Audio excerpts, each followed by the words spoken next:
എല്ലാവർക്കും സുഖമാണെന്ന് വിശ്വസിക്കുന്നു. ഡെയിലി അപ്ഡേറ്റിലേക്ക് എല്ലാ ആളുകൾക്കും സ്വാഗതം. നാളെ ജനുവരി 9-ാം തീയതിയും തുടർന്നുള്ള ദിവസങ്ങളിലും നിങ്ങൾ ശ്രദ്ധിക്കേണ്ട വളരെ പ്രധാനപ്പെട്ട കാര്യങ്ങളാണ് ഈ ഒരു വീഡിയോയിൽ വ്യക്തമാക്കുന്നത്. വീഡിയോയുടെ വിശദാംശങ്ങളിലേക്ക് കിടക്കുന്ന മുമ്പ് കൂടുതൽ ആളുകളിലേക്ക് ഇൻഫർമേഷൻ എത്താൻ ഷെയർ ചെയ്യുക, ലൈക്ക് ചെയ്യുക. ഫേസ്ബുക്കിലൂടെ കാണുന്ന ആളുകൾ ഫോളോ ചെയ്യുക. വീഡിയോയുടെ വിശദമായ വിവരങ്ങളിലേക്ക് വരാം. വളരെ പ്രധാനപ്പെട്ട ഒരു അറിയിപ്പാണ് പറയുന്നത്. കേരള ബാങ്കിൽ നിന്നും വായ്പകളുടെ റവന്യൂ റിക്കവറിയിൽ ഇളവ് വരുത്താൻ സർക്കാർ തീരുമാനിച്ചു. 20 ലക്ഷം വരെയുള്ള കുടിശ്ശികകൾ അടച്ചു തീർക്കാൻ പരമാവധി തവണകൾ അനുവദിക്കാനാണ് സർക്കാരിന്റെ തീരുമാനം. ഇത് സംബന്ധിച്ച് സർക്കാർ ഉത്തരവ് പുറപ്പെടുവിച്ചു. നേരത്തെ 6 മുതൽ 8 തവണകളിൽ 10 ലക്ഷം രൂപ വരെ കുടിശ്ശിക അടച്ചു തീർക്കാൻ അനുമതി ഉണ്ടായിരുന്നു. ഇതാണ് കുടിശ്ശിക 20 ലക്ഷവും കൂടുതൽ തവണകളും അനുവദിക്കാൻ സർക്കാർ തീരുമാനിച്ചിട്ടുള്ളത്.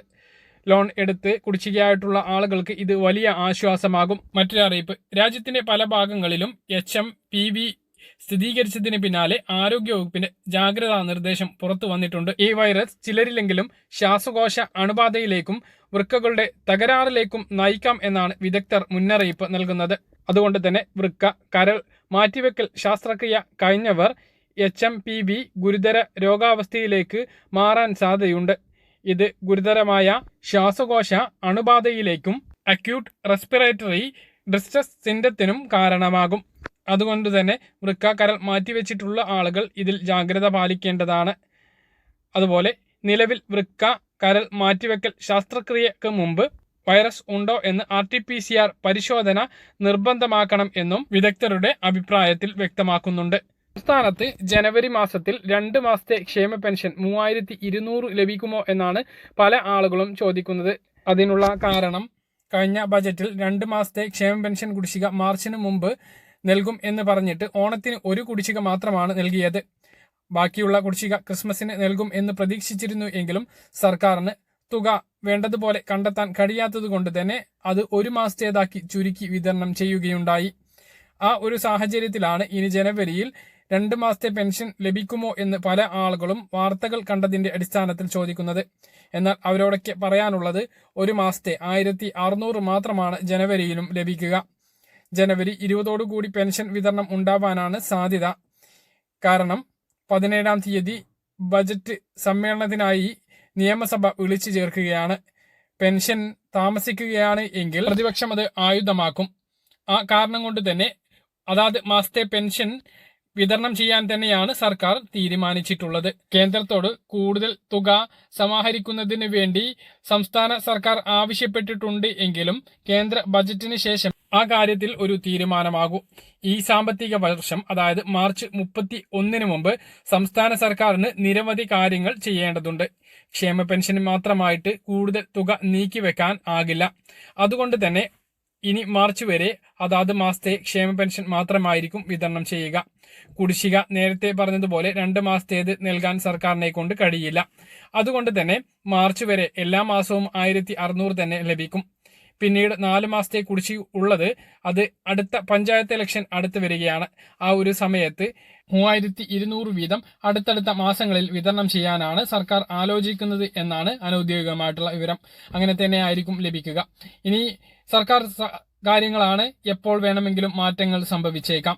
മറ്റൊന്ന്, അനർഹമായി പെൻഷൻ കൈപ്പറ്റുന്നവർ സ്വമേധയാ തിരിച്ചടക്കാൻ വിവിധ തദ്ദേശ സ്ഥാപനങ്ങൾ ആവശ്യപ്പെട്ടിരുന്നു.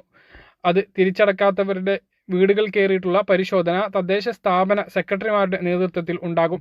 വിവിധ സ്ഥലങ്ങളിൽ അങ്ങനെ ഒരു മുന്നറിയിപ്പ് നൽകാതെ തന്നെയാണ് പരിശോധന.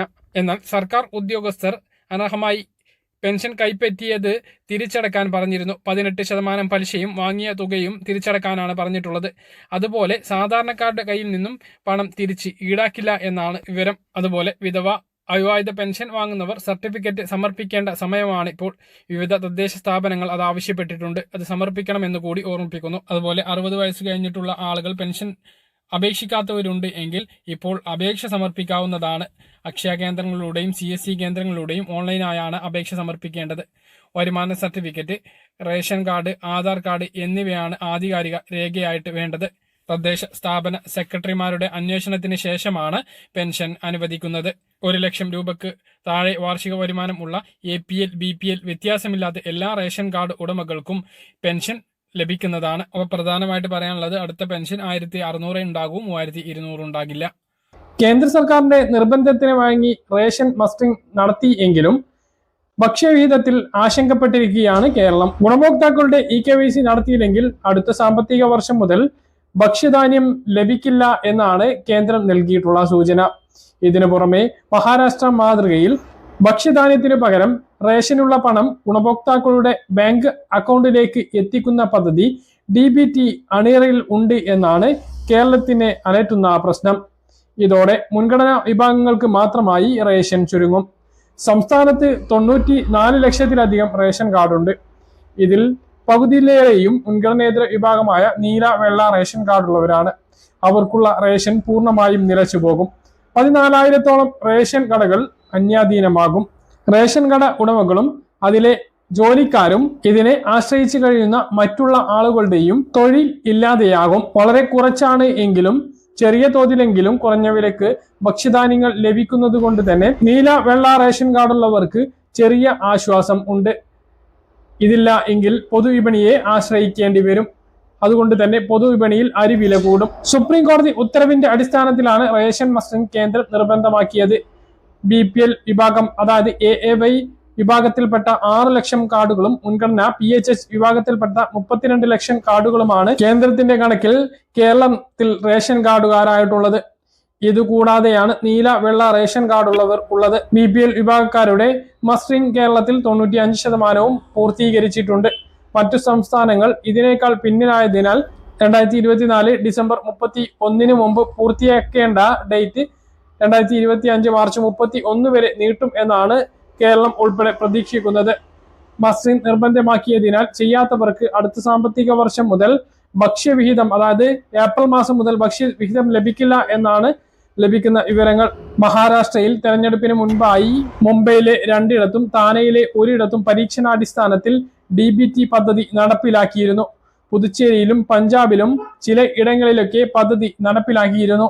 മസ്റ്ററിംഗ് വഴി ഗുണഭോക്താക്കളുടെ വിവരങ്ങൾ മുഴുവനായും കേന്ദ്ര സർക്കാരിന്റെ പക്കലായതിനാൽ DBT നടപ്പിലാക്കാൻ കേന്ദ്ര സർക്കാരിന് ഇനി ബുദ്ധിമുട്ടില്ല.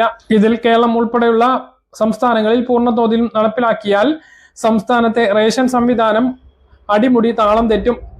റേഷൻ കടകൾ അപ്രസക്തമാകും.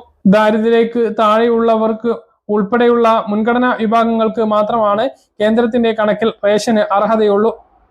കേരളത്തിലാവട്ടെ മുൻഗണനേതര വിഭാഗമായ സബ്സിഡി കാർഡും അല്ലാത്തതുമായിട്ടുള്ള കാർഡുകൾക്കും ഭക്ഷ്യധാന്യം വിതരണം ചെയ്യുന്നുണ്ട്.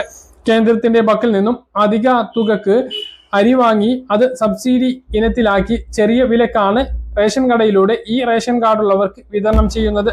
കേന്ദ്രം റേഷൻ വിഹിതം നേരിട്ട് അക്കൗണ്ടിലേക്ക് നൽകുകയാണ് എങ്കിൽ ഗ്യാസ് സബ്സിഡി പോലെ അത് പിന്നീട് നിർത്തലാക്കുമോ എന്ന ആശങ്കയുണ്ട്. ഇപ്പോൾ പിങ്ക് കാർഡുള്ളവർക്കും ലഭിക്കുന്ന വിഹിതം അത് PHH വിഭാഗമായിട്ടുള്ള ഏറ്റവും താഴ്ന്ന വിഭാഗത്തിലേക്ക് ചുരുക്കുമോ എന്ന ആശങ്കയും ഉണ്ട്. എന്തായാലും റേഷന് പകരം പണം അക്കൗണ്ടിലേക്ക് നൽകുന്നതിനെ പറ്റി നിങ്ങളുടെ അഭിപ്രായം താഴെ കമന്റായി അറിയിക്കാൻ മറക്കരുത്. ഇതുകൂടാതെ റേഷൻ കാർഡ് ഉടമകളിൽ ചില ആളുകൾക്ക് അതായത് അർഹതപ്പെട്ടിട്ടുള്ള ആളുകൾക്ക് മാസം 1000 രൂപ വീതം നൽകുന്ന പദ്ധതിയും കേന്ദ്ര സർക്കാർ ആലോചിക്കുന്നുണ്ട് എന്നാണ് വിവരം. 2025 സാമ്പത്തിക വർഷം മുതൽ 2028 വരെയുള്ള കാലയളവിലാണ് ഈ ഒരു തുക ലഭിക്കുക എന്നാണ് വിവരം. അത് വീടില്ലാത്ത ആളുകൾക്കായിരിക്കും കൂടുതലും ലഭിക്കാനുള്ള സാധ്യത. 2025 ജനുവരി മാസത്തെ റേഷൻ വിതരണം ഇപ്പോൾ സജീവമായിട്ടുണ്ട്. അനുവദിച്ചിട്ടുള്ള റേഷൻ വാങ്ങണമെന്ന് കൂടി ഓർമ്മിപ്പിക്കുന്നു. പറഞ്ഞ കാര്യങ്ങൾ കൃത്യമായിട്ട് മനസ്സിലാണെന്ന് കരുതുന്നു. ഇതുപോലെ ഇൻഫർമേഷൻ ലഭിക്കാൻ ചാനൽ സബ്സ്ക്രൈബ് ചെയ്യുക, ബെല്ലൈക്കൺ എനേബിൾ ചെയ്ത് വെക്കുക. മറ്റൊരു വീഡിയോയുമായി നമുക്ക് വീണ്ടും കാണാം.